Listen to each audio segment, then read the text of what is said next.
We had an expansive run in the 60s and the 70s. You might have thought, as I did then, that our species would be on Mars before the century was over. But instead, we've pulled inward.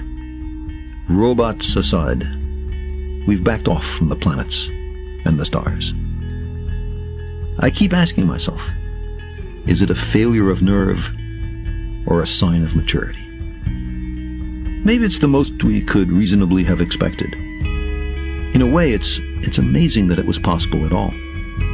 We sent a dozen humans on week-long excursions to the moon, missions that returned a wealth of data, but nothing of short-term, everyday, bread on the table, practical value, or at least not much.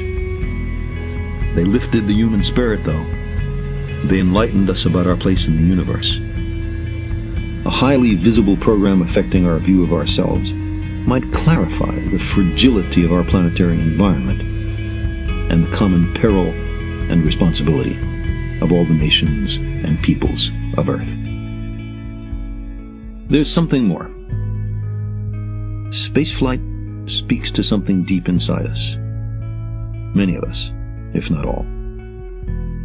A scientific colleague tells me about a recent trip to the New Guinea highlands, where she visited a Stone Age culture hardly contacted by Western civilization.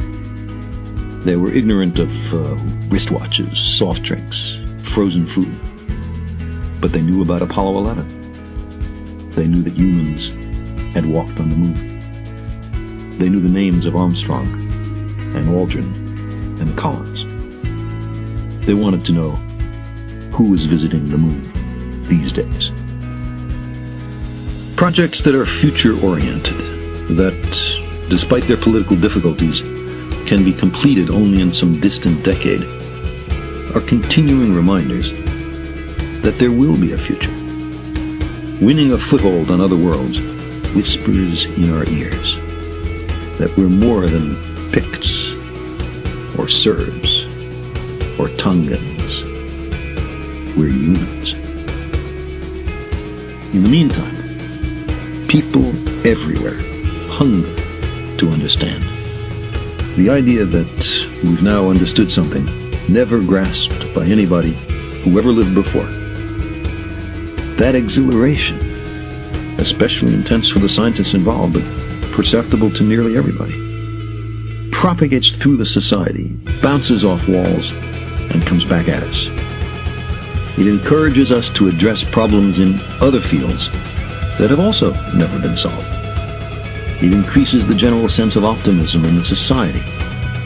It gives currency to critical thinking of the sort urgently needed if we're going to solve hitherto intractable social issues.